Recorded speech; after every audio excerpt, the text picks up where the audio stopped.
आपने लिए एक परफेक्ट स्मार्टफोन किस तरीके से बाय कर सकते हैं। बाजार में जो भी स्मार्टफोन नया लॉन्च होता है आप उसका क्विक रिव्यू देखते ही उसे परचेज ना करें। आपको जो स्मार्टफोन है वो 4G या 5G तो होना ही चाहिए। सो आप मीडियाटेक या स्नैपड्रैगन के अलावा भी किसी और चिपसेट के लिए भी जा सकते हैं। सो आपको एक कम बजट के स्मार्टफोन में at least full HD plus 60 FPS की वीडियो रिकॉर्डिंग तो मिलनी ही चाहिए। अगर उसमें आपको 4K 60 FPS की वीडियो रिकॉर्डिंग मिल रही है देन वेरी गुड, आप उसको बाय कर सकते हैं।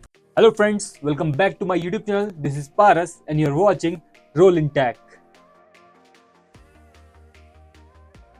सो फ्रेंड्स, मेरी आज इस वीडियो का टॉपिक है how to buy a perfect smartphone. आपने लिए एक परफेक्ट स्मार्टफोन किस तरीके से बाय कर सकते हैं।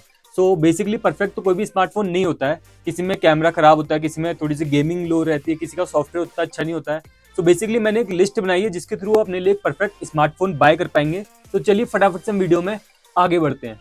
फ्रेंड्स, वीडियो में आगे बढ़ने से पहले मेक श्योर कि आप मेरे चैनल को सब्सक्राइब कर लें और साथ ही बेल आइकन भी दबा दें ताकि ऐसी मोर इंटरेस्टिंग कंटेंट मैं आपके लिए बना सकूं और आप मेरी वीडियो से अपडेटेड रहें। तो हमारा पहला पॉइंट है don't buy smartphone by just seeing it's quick review. बाजार में जो भी स्मार्टफोन नया लॉन्च होता है आप उसका क्विक रिव्यू देखते ही उसे परचेज ना करें। मेरी माने तो आप कुछ टाइम वेट कर लीजिए, एटलीस्ट 30 डेज तो आपको वेट करना ही चाहिए। जब उसका एक डिटेल्ड वीडियो आ जाए उसको देखने के बाद ही आप उसको परचेज करें। सो हमारा सेकंड पॉइंट है नो योर रिक्वायरमेंट्स। तो बेसिकली आपको अपनी रिक्वायरमेंट्स पता होनी चाहिए कि आपको एक स्मार्टफोन में क्या चाहिए। आपको उसमें फोटोग्राफी करनी है, वीडियोग्राफी करनी है, या उसमें आपको गेमिंग करनी है, या उसमें आपको म्यूजिक सुनना है, या आपको अच्छा सॉफ्टवेयर चाहिए। बेसिकली आपको अपनी रिक्वायरमेंट पता होनी चाहिए, उसके बाद ही आपको एक स्मार्टफोन बाय करना चाहिए। हमारा नेक्स्ट पॉइंट है कनेक्टिविटी। आपको जो स्मार्टफोन है वो 4G या 5G तो होना ही चाहिए। अगर आप एक 4G स्मार्टफोन के लिए भी जा रहे हैं तो वो 4G प्लस होना चाहिए। तो बेसिकली 4G प्लस में ये होता है कि आपको 4G से बेटर कनेक्टिविटी देखने को मिलती है। तो अगर आपकी रिसर्च थोड़ी अच्छी है तो आपको 10 से 12 हज़ार की रेंज में भी एक 5G स्मार्टफोन ईजिली मिल सकता है। तो हमारा नेक्स्ट पॉइंट है सॉफ्टवेयर एंड ब्लोटवेयर। सो कोई भी स्मार्टफोन परचेज करने से पहले आप एक प्रॉपर रिसर्च कर लें कि उसमें आपको क्लीन यूआई देखने को मिले ताकि आपको एक स्मूथ एक्सपीरियंस मिल पाए। और साथ ही में अगर आप कोई स्मार्टफोन बाय करने जा रहे हैं और उसमें कोई ब्लोटवेयर आपको देखने को मिलते हैं तो आप उसको यूज करने से पहले ही डिलीट कर लें। और साथ ही में आपको उसमें कंपनी की तरफ से एटलीस्ट आपके स्मार्टफोन को 2 ईयर तक तो अपडेट मिलने ही चाहिए। तो हमारा नेक्स्ट पॉइंट है बैटरी। तो जो भी स्मार्टफोन आप बाय करने जा रहे हैं मेक श्योर कि उसकी हाई कैपेसिटी बैटरी हो। एटलीस्ट उसकी 4500 से 5000 mAh की बीच की बैटरी होनी चाहिए ताकि आपको एक लॉन्ग लास्टिंग बैटरी बैकअप देखने को मिले। और साथ ही में अगर मैं बात करता हूँ चार्जिंग की तो उसकी चार्जिंग जो है वो एटलीस्ट 30 वॉट या उससे ऊपर की चार्जिंग होनी चाहिए ताकि आपको जो स्मार्टफोन है वो कम टाइम में चार्ज हो पाए। तो मेरा नेक्स्ट पॉइंट है परफॉर्मेंस। सो आप मीडियाटेक या स्नैपड्रैगन के अलावा भी किसी और चिपसेट के लिए भी जा सकते हैं। फॉर एग्जांपल जैसे कि आप एक्जीनोस चिपसेट के लिए भी जा सकते हैं क्योंकि जो एक स्मार्टफोन का सॉफ्टवेयर एंड हार्डवेयर होता है वो उसको स्मूथ रन कराने के लिए उतना ही रिस्पॉन्सिबल रहता है जितना एक उसका चिपसेट रहता है। सो आप उन चिपसेट्स के लिए भी जा सकते हैं। किसी भी स्मार्टफोन को बाय करने से पहले मेक श्योर कि एटलीस्ट में 5 to 6 nm का जो है चिपसेट तो होना ही चाहिए। बेसिकली ये जो NM है इसके कम होने से ये होता है कि जो आपका चिपसेट है वो एडवांस होता जाता है। सो चिपसेट के एडवांस होने से जो आपके फोन के थर्मल्स हैं वो कंट्रोल में रहते हैं ताकि आपको जो स्मार्टफोन है वो स्मूथ वर्क कर सके। तो मेरा नेक्स्ट पॉइंट है camera. So don't buy smartphone by just seeing the quantity of camera but by seeing the quality of camera. So आजकल आपने देखा ही होगा स्मार्टफोन में आपको 4 कैमरे, 5 कैमरे, 6 कैमरे तक देखने को मिलते हैं बट एक्चुअल में होता यह है कि उनमें इतनी अच्छी क्वालिटी देखने को नहीं मिलती है। तो बेसिकली कम कैमरे वाले स्मार्टफोन में भी आपको कई अच्छी क्वालिटी देखने को मिलती है।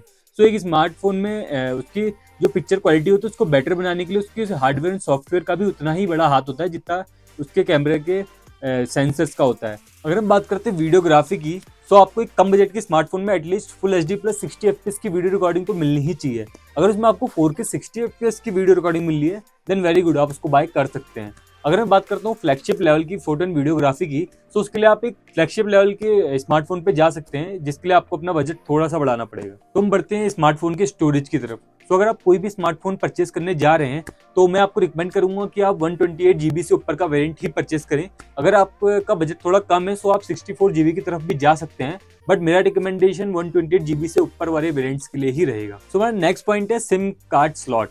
सो अगर आप जो भी स्मार्टफोन बाय कर रहे हैं उसमें अगर आपको डेडिकेटेड सिम कार्ड स्लॉट देखने को मिलता है उसमें 2 सिम के साथ अगर आपको एक मेमोरी कार्ड भी लग जा रहा है तो आप डेफिनेटली उसको बाय कर सकते हैं। बट अगर उसमें एक हाइब्रिड सिम स्लॉट है, उसमें एक सिम के साथ एक SD कार्ड या एक साथ 2 सिम कार्ड लगते हैं तो आप उसके लिए भी जा सकते हैं। सो हमारा नेक्स्ट पॉइंट है स्पीकर। सो जो भी स्मार्टफोन आप बाय करते हैं तो मेक श्योर कि उसमें आपको डुअल स्टीरियो स्पीकर ही देखने को मिले ताकि आपको एक बेटर साउंड एक्सपीरियंस मिल पाए। और साथ ही में उसमें आपको 2 माइक भी मिलनी चाहिए ताकि आप जब कॉलिंग करें तो सामने वाले तक आपकी आवाज जो है वो इजीली पहुंच जाए और जो नॉइस रिडक्शन है वो भी इजीली हो पाए। तुम्हारा नेक्स्ट पॉइंट है चेक ब्रांड हिस्ट्री। तो किसी भी स्मार्टफोन को बाय करने से पहले आपको अपने दिमाग में कुछ पॉइंट्स रखने चाहिए, जैसे कि टाइम टू टाइम अपडेट, वो स्मार्टफोन ब्रांड अपने स्मार्टफोन में कितने टाइम पर अपडेट पास करता है, एंड न्यू प्रोडक्ट लॉन्च, वो स्मार्टफोन ब्रांड जो है अपने प्रोडक्ट कितने टाइम में लॉन्च करता है, और साथ ही में जो स्मार्टफोन के सर्विस सेंटर हैं वो आपके एरिया में अवेलेबल है कि नहीं, आपको ये भी पता होना चाहिए। और साथ ही में वो जो स्मार्टफोन है उसके यूजर्स कितने हैं, कितने लोग उसको बाय कर रहे हैं। जनरली ये होता है कि ज़्यादा से ज़्यादा लोग अगर उस स्मार्टफोन को बाय कर रहे हैं तो जो उसके एक्सेसरीज है वो मार्केट में इजीली अवेलेबल हो जाते हैं।